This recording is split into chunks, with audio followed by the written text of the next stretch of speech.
अब साउंड जा रही है महारथी एजुकेशन जी, अब साउंड है ठीक है तो बताइए जल्दी से। ठीक है अब साउंड ठीक है, चलिए हम काफ़ी सारी चीज़ें कह दिए और साउंड नहीं जा रहा था तो तुरंत कमेंट करके इसलिए बताइए। ठीक है हमने कहा आपको कि मंजिलें भी जिद्दी है, रास्ते भी जिद्दी हैं, देखते हैं कल क्या होगा, हमारे हौसले भी जिद्दी हैं। मंजिलें भी जिद्दी है, रास्ते भी जिद्दी हैं, देखते हैं कल क्या होगा, हमारे हौसले भी जिद्दी हैं। उम्मीद करते हैं कि अब आपको आवाज़ और वीडियो क्वालिटी सब कुछ प्रॉपर ओके दिख रहा होगा, सुनाई दे रहा होगा। अगर हो ये सही है तो जल्दी से थम्स अप करके हमें बताइए कि साउंड ठीक है। चलिए अब ओके है तो आज हम लोग करंट अफेयर्स के छठे दिन में करंट अफेयर्स के खूब बेहतरीन प्रश्नों को डिस्कस करने वाले हैं। और आप सभी को मैं बता दूं कि बीपीएससी की जो आने वाली परीक्षा है, कोई चिंता की आपको बात नहीं करनी है। बस हमारी करंट अफेयर्स की किताब को आप अभी भी एक बार इस पार से उस पार कर जाइए।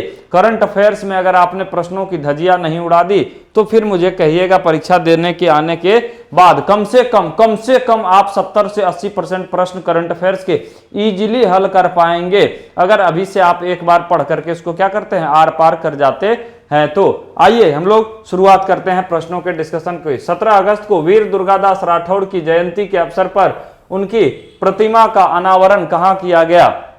तो दुर्गादास राठौड़ कौन थे? दुर्गादास राठौड़ कौन थे? तो इनके बारे में याद रखिएगा कि दुर्गादास राठौड़ आपके राठौड़ वंश के, किसके? राठौड़ वंश के मारवाड़ शासक थे। राठौड़ वंश के मारवाड़ शासक थे। और इनकी प्रतिमा का अनावरण कहां किया गया है? तो याद रखिएगा इनकी प्रतिमा का अनावरण जोधपुर में कहां किया गया है? जोधपुर में, राजस्थान में इनकी प्रतिमा का अनावरण किया गया है। जोधपुर कहां है? राजस्थान में एक शहर है। और चूंकि ये क्या थे? मारवाड़ी राठौड़ थे, इसलिए जोधपुर का इलाका आपको मारवाड़ी राठौड़ के लिए प्रसिद्ध है। वहां के ही ये क्या थे?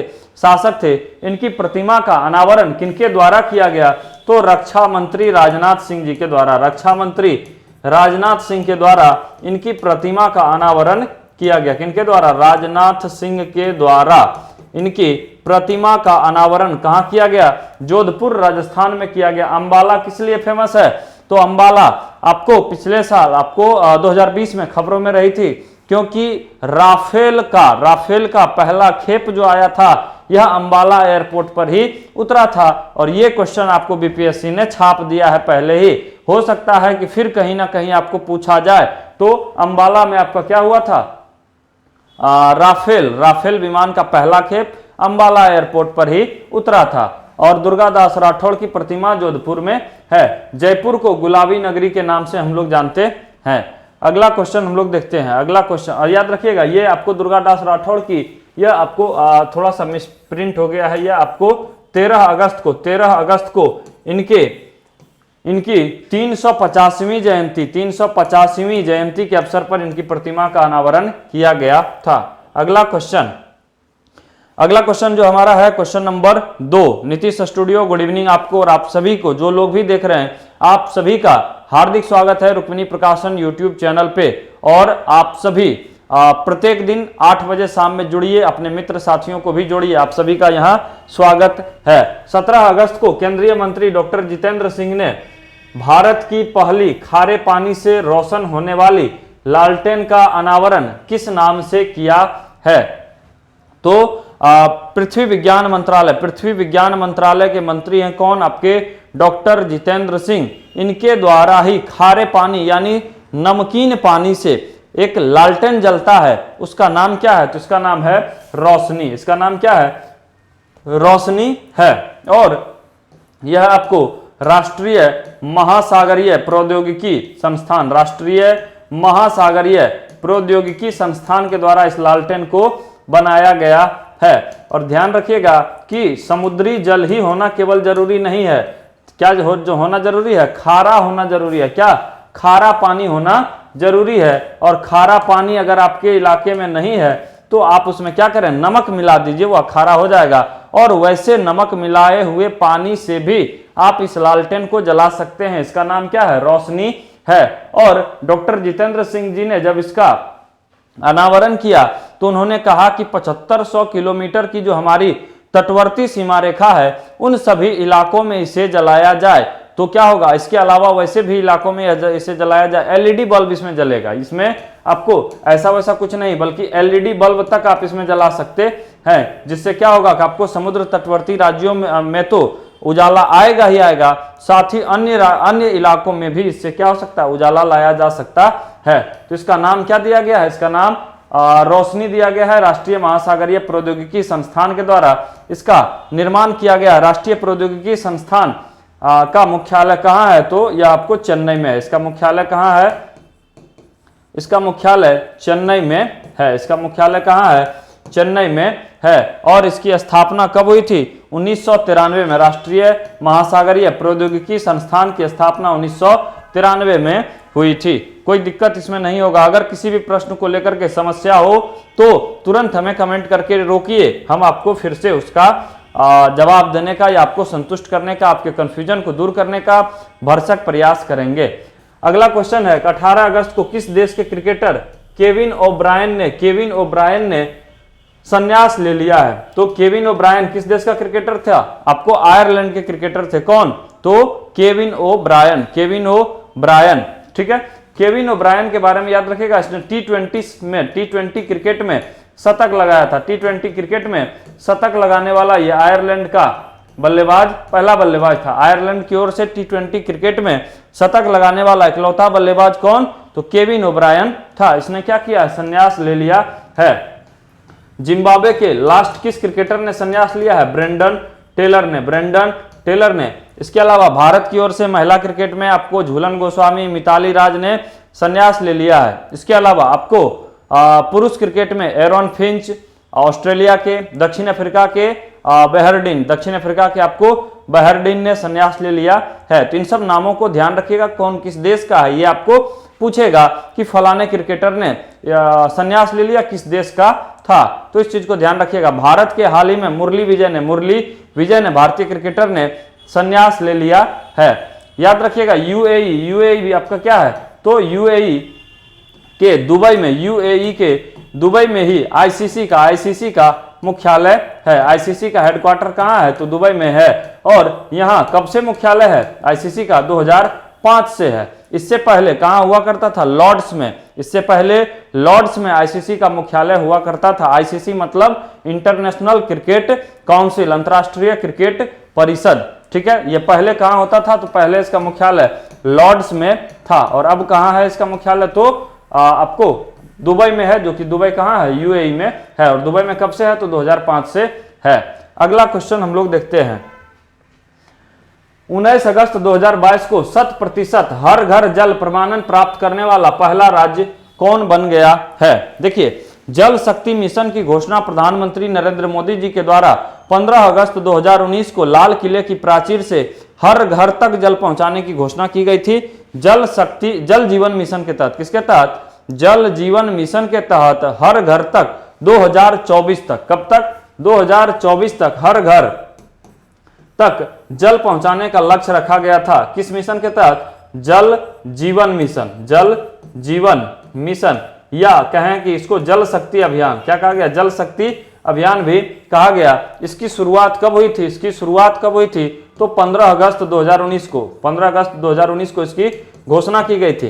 राज्य में अगर बोले कि सबसे पहले हर घर जल पहुंचाने वाला राज्य कौन हो गया है, तो हर घर जल पहुंचाने वाला पहला राज्य गोवा हो गया है। अगर आपको यूटी बोले, यूटी यानी यूनियन टेरिटरी, तो याद रखिएगा दादरा नगर हवेली व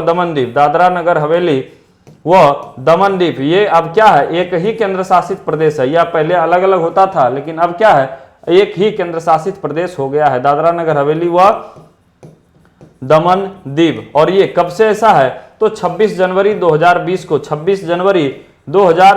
को इन दोनों का विलय किया गया। कब, 26 जनवरी 2020 को इनका विलय किया गया।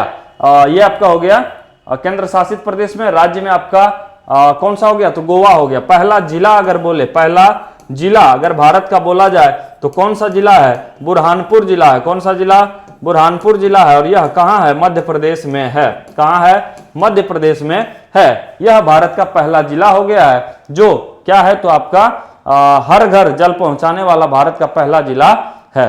क्लियर होगा, कोई दिक्कत वाली बात नहीं। जल शक्ति मिशन, जल जीवन आपका जो मंत्रालय है जल शक्ति मंत्रालय, जल शक्ति मंत्रालय है, जल शक्ति मंत्रालय का गठन कब किया गया? 2019 में ही। और जल शक्ति मंत्रालय के वर्तमान में कैबिनेट मंत्री कौन है? तो गजेंद्र सिंह शेखावत हैं। कौन? गजेंद्र सिंह शेखावत हैं। अगला क्वेश्चन है, माहवारी उत्पाद निःशुल्क उपलब्ध करवाने वाला दुनिया का पहला देश अगस्त 2022 में कौन बन गया है? याद रखिएगा, सितंबर में आपकी जो बीपीएससी की परीक्षा हुई थी, सितंबर में बीपीएससी की परीक्षा या सीडीपीओ किसी एग्जाम में आपको एक में यह क्वेश्चन आपको पूछा जा चुका है। तो ये क्वेश्चन आपको पूछा जा चुका है। हमारे यहाँ पहले से ही अब क्वेश्चन लिखा गया है जिसका जीता जागता साक्ष्य आप देख सकते हैं कि हमारी बुक में ये पहले से क्वेश्चन था, और जब ये जिस महीने की ये खबर है उसके अगले ही महीने एग्जाम हुआ है और उसमें ये क्वेश्चन पूछ लिया गया है। तो स्कॉटलैंड ने, किसने? स्कॉटलैंड ने निःशुल्क माहवारी उत्पाद देने की घोषणा करने वाला पहला राज्य है, और इसको लेकर के स्कॉटलैंड ने 2020 में ही कानून बनाया था। 2020 में ही इसने क्या किया था? कानून बनाया था। लेकिन घोषणा कब किया?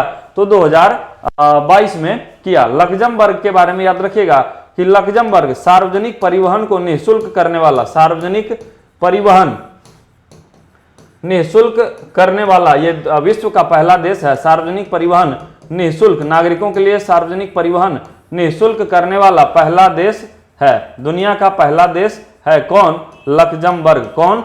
लक्जमबर्ग। आइसलैंड के बारे में याद रखिएगा, जेंडर गैप यानी लैंगिक असमानता सूचकांक, लैंगिक असमानता सूचकांक 2022 में पहले स्थान पर है। और इसमें आपको कौन सा सूचकांक है? तो लैंगिक असमानता, लैंगिक असमानता सूचकांक, लैंगिक असमानता सूचकांक 2022। इसमें भारत का रैंक क्या है? भारत का रैंक 135 है। भारत का रैंक 135वां है। यह भी आप क्या करिएगा? ध्यान रखिएगा। इसके बाद आपका स्विट्जरलैंड की राजधानी क्या याद रखिएगा? स्विट्जरलैंड की राजधानी बर्न है। चलिए अगले क्वेश्चन की तरफ हम लोग बढ़ते हैं। किस महापुरुष के लंदन स्थित घर को ब्लू प्लैक से अगस्त 2022 में सम्मानित किया गया है? तो ये भारतीय महापुरुष कौन है? दादा भाई नौरोजी, दादा भाई नौरोजी। और इनको क्या कहते हैं? वयोवृद्ध पुरुष भी कहा जाता है। तो grand old man of India के नाम से प्रसिद्ध आपको दादा भाई नौरोजी के लंदन स्थित घर को याद रखिएगा। इन्होंने अपने जीवन का 3 दशक से अधिक समय कहां बिताया? लंदन में ही बिताया था। और ये लंदन में 1892 में ये ब्रिटिश संसद के सदस्य भी बने थे। ब्रिटिश संसद के सदस्य भी बने थे। और कहां से ये संसद बने थे? तो फिन्सबरी सेंट्रल संसदीय क्षेत्र से ये क्या बने थे? संसद सदस्य बने थे। और इनको वयोवृद्ध पुरुष कहा जाता है। इन्होंने ही पहली बार भारत के प्रति व्यक्ति आय या राष्ट्रीय आय का आकलन किया था। 1868 में इन्होंने भारत का राष्ट्रीय आय 20 रुपया प्रति व्यक्ति बतलाया था। तो इनके ही घर को, लंदन में जो घर है, इनके ब्लू प्लैक से सम्मानित किया गया है। और यह ब्लू प्लैक सम्मान जो दिया गया है, यह किसके तरफ से दिया गया है? तो याद रखिएगा, इंग्लिश हेरिटेज चैरिटी योजना के तहत यह सम्मान इनके घर को दिया गया है। अगला क्वेश्चन, 20 अगस्त 2022 को भारतीय स्टेट बैंक ने स्टार्टअप हेतु समर्पित अपनी पहली शाखा कहां खोली है? देखिए, भारतीय स्टेट बैंक क्या है? आपका भारत का एक राष्ट्रीयकृत बैंक है। 19 जुलाई 1969 को इसका राष्ट्रीयकरण हुआ था। 19 जुलाई 1969 को जो 14 बैंकों का राष्ट्रीयकरण हुआ था, उसी में स्टेट बैंक को भी राष्ट्रीयकृत घोषित किया गया था। स्टेट बैंक की स्थापना कब? 1955 में इसकी स्थापना हुई थी। अब बात करें कि स्टेट बैंक ने स्टार्टअप हेतु समर्पित अपनी पहली शाखा की स्थापना कहां कर दी है? तो यह बेंगलुरु में किया है। कहां किया है? बेंगलुरु में किया है। और बेंगलुरु में कोरमंगला, बेंगलुरु में भी कौन से स्थान पर? बेंगलुरु में कोरमंगला नामक स्थान पर इस संगठन के इस बैंक की स्थापना की गई है। और एसबीआई का स्थापना दिवस कब मनाया जाता है? स्थापना दिवस, एसबीआई स्थापना दिवस अगर पूछे तो 1 जुलाई को स्थापना दिवस मनाया जाता है। 1 जुलाई को एसबीआई का स्थापना दिवस मनाया जाता है। राष्ट्रीय आपको स्टार्टअप इंडिया पहल की शुरुआत कब हुई थी? स्टार्टअप इंडिया पहल की शुरुआत, स्टार्टअप इंडिया पहल की शुरुआत की अगर बात करें तो 16 जनवरी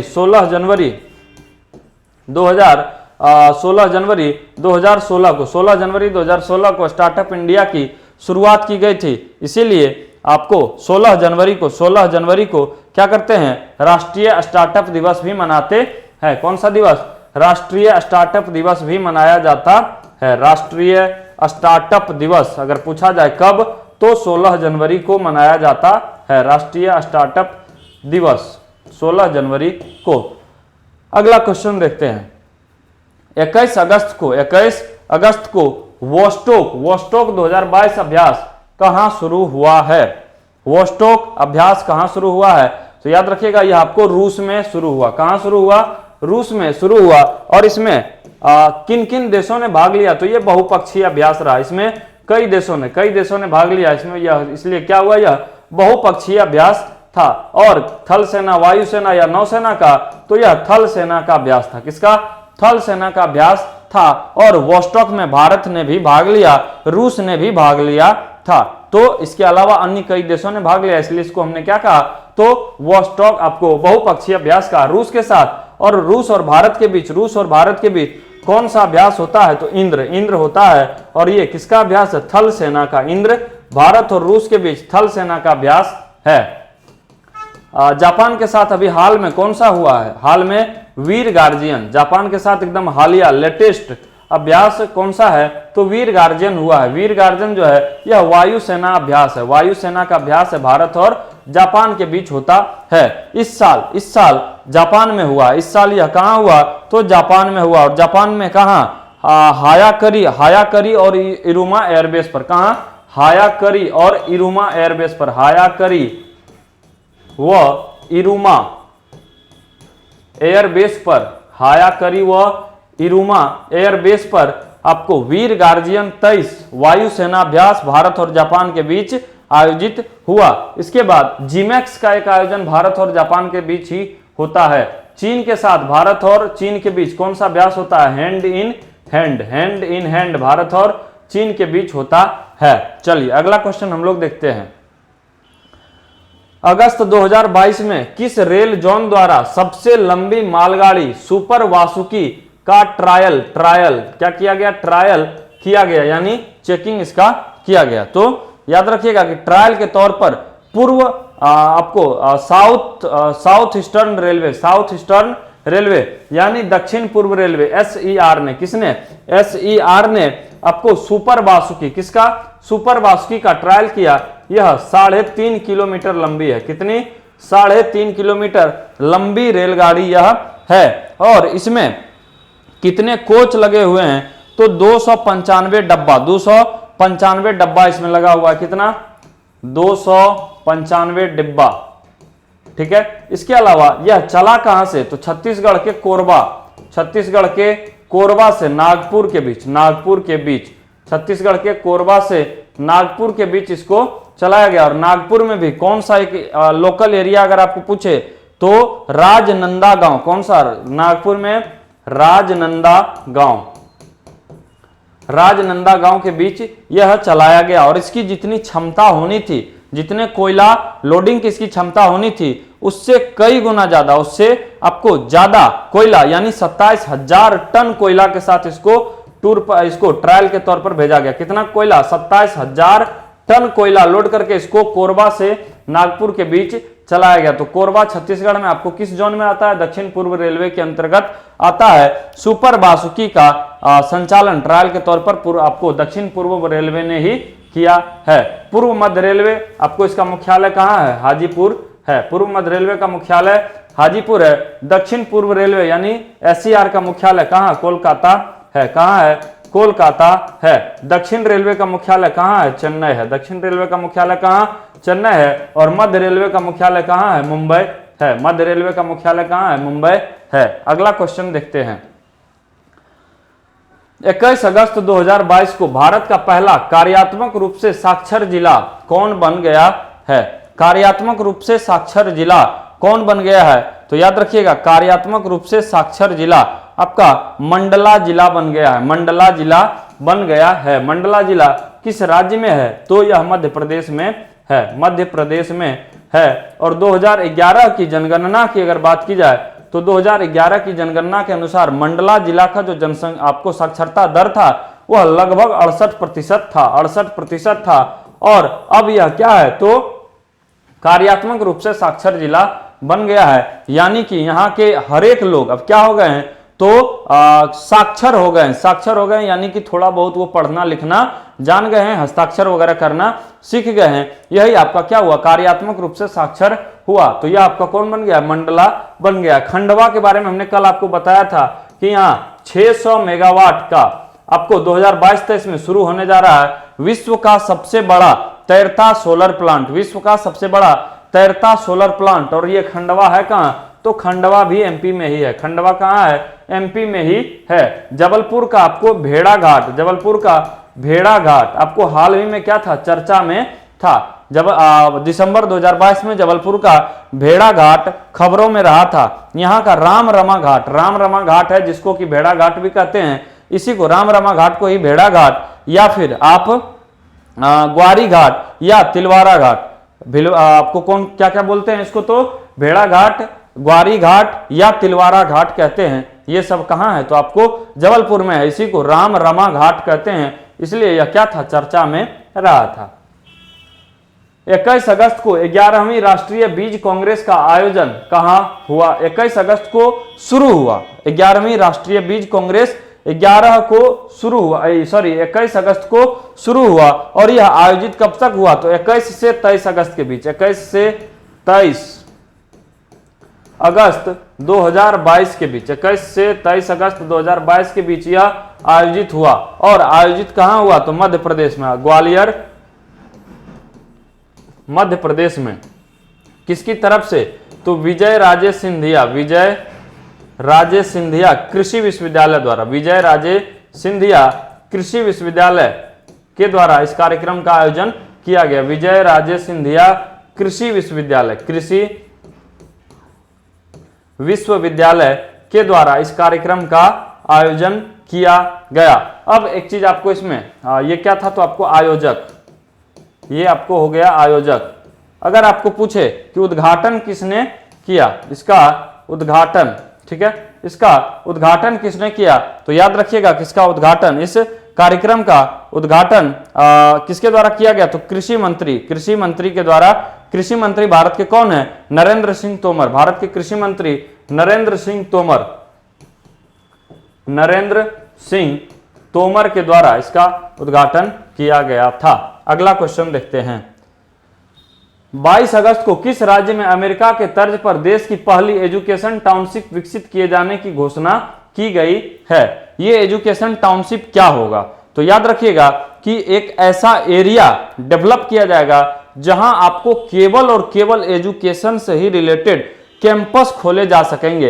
इसमें याद रखिएगा कि प्राइवेट भी और सरकारी भी दोनों अपना अपना कैंपस खोल सकता है और एक ही इलाके में, एक ही एरिया में, एक ही छत के नीचे कई सारी सुविधाएं एजुकेशन सेक्टर से संबंधित दिया जाएगा। ये आपका हुआ एजुकेशन टाउनशिप। और अमेरिका की तर्ज पर उत्तर प्रदेश राज्य ने, किसने? उत्तर प्रदेश राज्य ने एजुकेशन टाउनशिप विकसित करने की घोषणा की है। किस राज्य ने?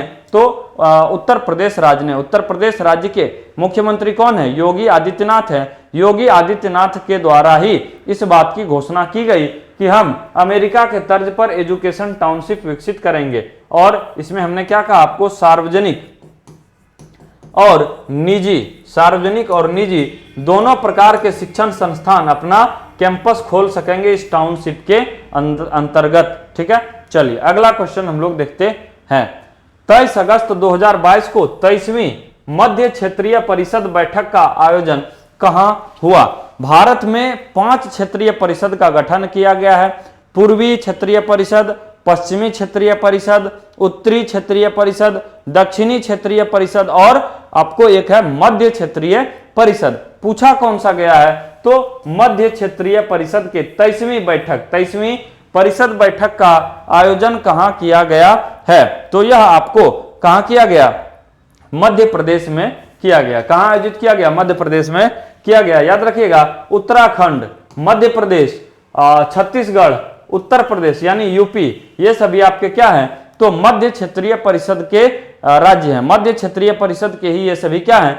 राज्य हैं। गोलू कुमार जी, आपका स्वागत है और गुड इवनिंग आप सभी को एक बार फिर से।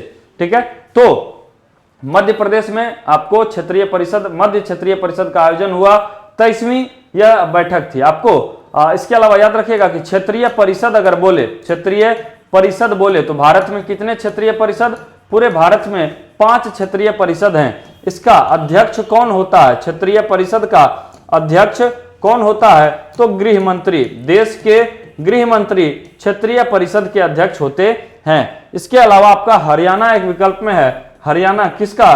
तो उत्तरी का, उत्तरी क्षेत्रीय परिषद का राज्य है। उत्तरी क्षेत्रीय परिषद में ये क्या है? आपको शामिल है हरियाणा। ठीक है, क्षेत्रीय परिषद के अध्यक्ष गृह मंत्री होते हैं। अगर उपाध्यक्ष बोले, क्षेत्रीय परिषद के उपाध्यक्ष अगर आप बोले, बजट पर वीडियो बनाइए सर। ठीक है, हम प्रयास करेंगे कि बजट पर भी आपको जल्द से जल्द वीडियो दें हम। ठीक है, तो उपाध्यक्ष अगर क्षेत्रीय परिषद का बोले तो राज्यों के, अलग अलग राज्यों में राज्यों के जो मुख्यमंत्री हैं वह क्षेत्रीय परिषद के उपाध्यक्ष होते हैं। अगला क्वेश्चन देखते हैं। 24 अगस्त को अमृता अस्पताल का उद्घाटन पीएम मोदी ने कहां किया है? तो अमृता अस्पताल का उद्घाटन फरीदाबाद में किया गया। कहां? फरीदाबाद में किया गया। और ये फरीदाबाद है कहां? तो फरीदाबाद हरियाणा राज्य में है। फरीदाबाद किस राज्य में? हरियाणा राज्य में ही है। और इस फरीदाबाद में अमृता अस्पताल, आपको अमृता अस्पताल का जो प्रबंधन होगा यह आपको पीपीपी मॉडल पर यानी पब्लिक प्राइवेट पार्टनरशिप के मॉडल पर किया जाएगा। लेकिन इसका प्रबंधन जो होगा वह माता अमृता नंदी मठ के द्वारा किया जाएगा। इसका प्रबंधन किसके द्वारा? माता अमृता नंदी मठ के द्वारा, माता अमृता नंदी मठ के द्वारा इसका क्या किया जाएगा? तो आपको प्रबंधन कार्य किया जाएगा। इसमें, इस अस्पताल में अगर बात करें तो 2600 से ज्यादा, 2600 से प्लस क्या है? बेड की सुविधा है। और यह एशिया का क्या है? एशिया का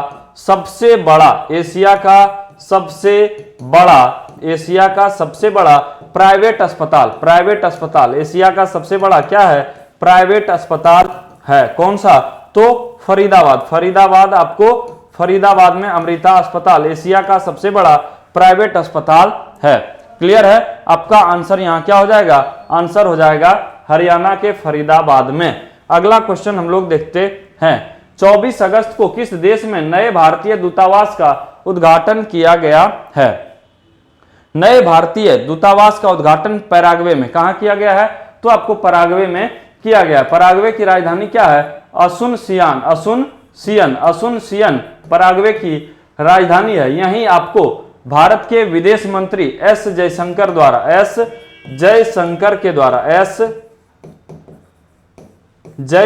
के द्वारा इसका उद्घाटन किया गया। नए भारतीय दूतावास का उद्घाटन किसके द्वारा? एस जयशंकर के द्वारा किया गया। याद रखिएगा कि भारत और पैराग्वे के बीच जो आपको अंतर्राष्ट्रीय संबंध स्थापित हुए वह 1961 में ही स्थापित हुआ। लेकिन नया दूतावास का जो उद्घाटन किया गया है वह हाल ही में अभी आपको अगस्त 2022 में किया गया। ठीक है, स्विट्जरलैंड की राजधानी कहां है? तो यह बर्न है।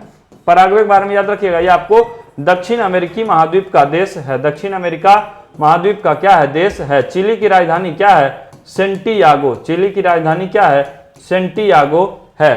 पेरू की राजधानी क्या है? लीमा है। पेरू की राजधानी लीमा है। अगले क्वेश्चन की तरफ हम लोग बढ़ते हैं। कमेंट्री श्रेणी में पुलित्जर पुरस्कार 2022 किसे दिया गया है? कमेंट्री श्रेणी में पुलित्जर पुरस्कार 2022 किसको दिया गया है? तो याद रखिएगा फहमीदा अजीम को। किसको? फहमीदा अजीम को कमेंट्री श्रेणी में पुलित्जर पुरस्कार दिया गया। पुलित्जर पुरस्कार आपको किस क्षेत्र में? तो पत्रकारिता व साहित्य के क्षेत्र में, पत्रकारिता व साहित्य के क्षेत्र में दिया जाता है। इसकी स्थापना कब हुई? 1917 में हुई। इसके अंतर्गत पुरस्कार कितना? तो $15,000, $15,000 की राशि इसमें पुरस्कार के तौर पर दी जाती है। इसमें याद रखिएगा अदनान आबिदी और सना इरशाद भुट्टो, अदनान आबिदी और सना इरशाद भुट्टो, इन दोनों को फीचर फोटोग्राफी का पुलित्जर पुरस्कार मिला था। फीचर फोटोग्राफी का पुलित्जर पुरस्कार मिला किसको? अदनान आबिदी और सना इरशाद भुट्टो को। अब याद रखिएगा ब्रेकिंग न्यूज फोटोग्राफी मार्कस यम को दिया गया। ब्रेकिंग न्यूज फोटोग्राफी का पुलित्जर पुरस्कार किसको दिया गया? मार्कस यम को दिया गया था। क्लियर होगा? अगले क्वेश्चन की तरफ बढ़ते हैं। 17 नंबर क्वेश्चन है। 25 अगस्त 2022 को भारत ने किसे हराकर 14 वर्षों के बाद 14वीं अंडर 18 एशियन वॉलीबॉल चैंपियनशिप जीता है? तो भारत ने किसको हराया? दक्षिण कोरिया को हराया है। किसको हराया है? दक्षिण कोरिया को भारत ने हरा करके अंडर 18 एशियन वॉलीबॉल चैंपियनशिप खिताब जीता है। वॉलीबॉल याद रखिएगा, वॉलीबॉल खेल में एक पक्ष में खिलाड़ी की संख्या कितनी होती है? 6। प्रत्येक पक्ष में खिलाड़ी की संख्या कितनी होती है? 6 होता है। और एक ऐसा देश बताइए जिसका राष्ट्रीय खेल क्या है? वॉलीबॉल है। तो आपके श्रीलंका का राष्ट्रीय खेल क्या है? वॉलीबॉल है। श्रीलंका का राष्ट्रीय खेल क्या है? वॉलीबॉल है। राष्ट्रीय खेल श्रीलंका का वॉलीबॉल है। अगला क्वेश्चन, 26 अगस्त 2022 को लुसाने डायमंड लीग जीतने वाले पहले भारतीय खिलाड़ी कौन बने हैं? ये नीरज चोपड़ा बने हैं। और किस खेल में? तो भाला फेंक में। इन्होंने भाला फेंक में यह अवार्ड जीता। 89.08 मीटर का भाला फेंक कर इन्होंने क्या किया? यह अवार्ड जीता है। इससे पहले याद रखिएगा विश्व एथलेटिक्स चैंपियनशिप 2022 में भी नीरज चोपड़ा ने रजत पदक जीता। कौन सा पदक? रजत पदक जीता। और 2021 में टोक्यो ओलंपिक 2020 का जो आयोजन 2021 में हुआ उसमें नीरज चोपड़ा ने क्या जीता था? भाला फेंक में स्वर्ण पदक जीता था। नीरज चोपड़ा ने चूंकि यह खिताब 7 अगस्त को जीता था, इसीलिए 7 अगस्त को भारत सरकार ने राष्ट्रीय भाला फेंक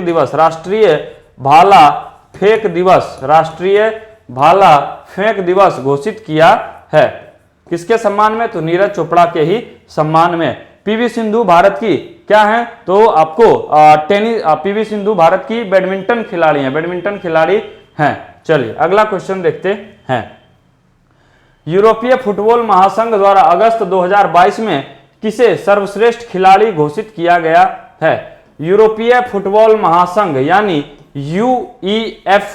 यूईएफए के द्वारा सर्वश्रेष्ठ पुरुष वर्ग में करीम बेंजेमा को, महिला वर्ग में एलेक्सिया पुटेलस को सर्वश्रेष्ठ खिलाड़ी घोषित किया गया।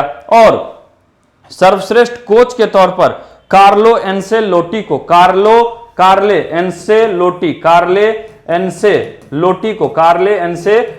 को सर्वश्रेष्ठ कोच के रूप में चुना है। और याद रखिएगा कि ये आपको यूएईएफए का 14वां चैंपियनशिप 2022 में आयोजित हुआ है। 14वां चैंपियनशिप, ठीक है। यह किसने जीता? तो यह आपको मैड्रिड ने जीता। मैड्रिड, स्पेन ने। किसने? तो स्पेन ने। स्पेन की राजधानी कहाँ है? मैड्रिड है। तो स्पेन ने यह चैंपियनशिप जीता है, जो क्या था? 14वां चैंपियनशिप था। क्लियर है? आपका आंसर यहाँ क्या होगा? ए एवं बी दोनों आपका जवाब होगा। अगला क्वेश्चन है, 27 अगस्त को भारत ने किस वर्ष तक प्रदूषणकारी तत्वों के उत्सर्जन को शून्य करने का लक्ष्य घोषित किया है? तो नीति आयोग के हवाले से भारत को 2070 तक, कब तक? 2070 तक प्रदूषणकारी तत्वों के उत्सर्जन को शून्य करने के लक्ष्य से बांधा गया है। कब तक? भारत को 2070 तक यह घोषणा की गई है। याद रखिएगा कि आपको अन्य कई देशों ने भी अपने प्रदूषणकारी तत्वों के उत्सर्जन को शून्य करने का लक्ष्य घोषित किया है। एक आपको क्वेश्चन यहां से पूछा जा सकता है कि 2040 तक किस देश ने पेट्रोल और डीजल वाले वाहनों की बिक्री को बंद करने का निर्देश जारी किया है? तो ऐसा करने वाला देश कौन बना है? ब्रिटेन है। ऐसा करने वाला हालिया देश कौन बन गया है? तो ब्रिटेन ने हाल ही में यह घोषणा की है। चलिए अगला क्वेश्चन देखते हैं।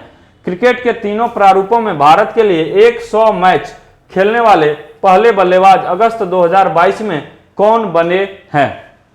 तो यह आपको विराट कोहली बन गए हैं। भारत के विराट कोहली के ये विराट आंकड़े हैं। Virat Kohli test cricket, ODI cricket और T20 इंटरनेशनल तीनों फॉर्मेट्स में 100 से अधिक मैच खेलने वाले खिलाड़ी बन गए हैं और हाल ही में इन्होंने पहला शतक भी T20 में लगाया था और वनडे क्रिकेट में इनके नाम अब कितने? तो 47 शतक हो गए हैं और ये सचिन तेंदुलकर के काफी करीब हो गए हैं। तो तीनों फॉर्मेट में 100 मैच खेलने वाले पहले बल्लेबाज कौन बन गए हैं? विराट कोहली बन गए हैं।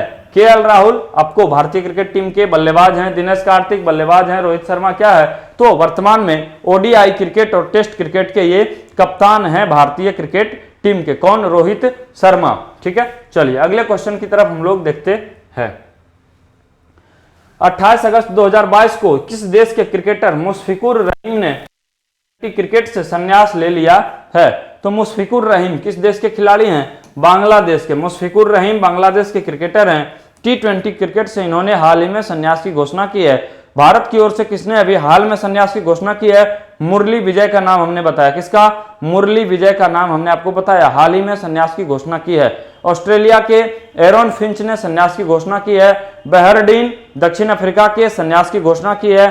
भारत की महिला क्रिकेटर झूलन गोस्वामी संन्यास की घोषणा की है। मिताली राज संन्यास की घोषणा की है। तो इन सभी नामों को ध्यान रखेंगे। अगला क्वेश्चन, 29 अगस्त 2022 को अभिजीत सेन का निधन हो गया। वे क्या थे? तो ये योजना आयोग के पूर्व सदस्य थे। योजना आयोग के पूर्व सदस्य थे। कौन? अभिजीत सेन। योजना आयोग का गठन कब हुआ था? 15 मार्च 1950 को। 15 मार्च 1950 को केसी नियोगी की सिफारिश पर योजना आयोग का गठन किया गया था और योजना आयोग के अध्यक्ष प्रधानमंत्री होते हैं। लेकिन 1 जनवरी 2015 से योजना आयोग को समाप्त करके नीति आयोग का गठन किया गया है। नीति आयोग में भी अध्यक्ष, उपाध्यक्ष और आपके सदस्य, कुछ सदस्य के तौर पर होते हैं। तो ये आपको क्या थे? अर्थशास्त्री भी थे, योजना आयोग के सदस्य भी थे। यानी आपका आंसर क्या हो जाएगा? ए एवं बी दोनों हो जाएगा। ए एवं बी दोनों हो जाएगा। अगला क्वेश्चन, राष्ट्रमंडल 2022 के संदर्भ में कौन सुमेलित है? इंग्लैंड ने सर्वाधिक पदक जीता। यह गलत बात है। कल ही हमने आपको बतलाया था कि सबसे ज्यादा पदक ऑस्ट्रेलिया ने जीता। कितना? 178। ऑस्ट्रेलिया ने कितना पदक जीता? 178 पदक जीता। दूसरा सबसे ज्यादा पदक किस देश ने? तो इंग्लैंड ने जीता 176। और भारत का क्या पोजीशन रहा? तो भारत इसमें 4th पोजीशन पर रहा। भारत कितना? 4th पोजीशन पर रहा।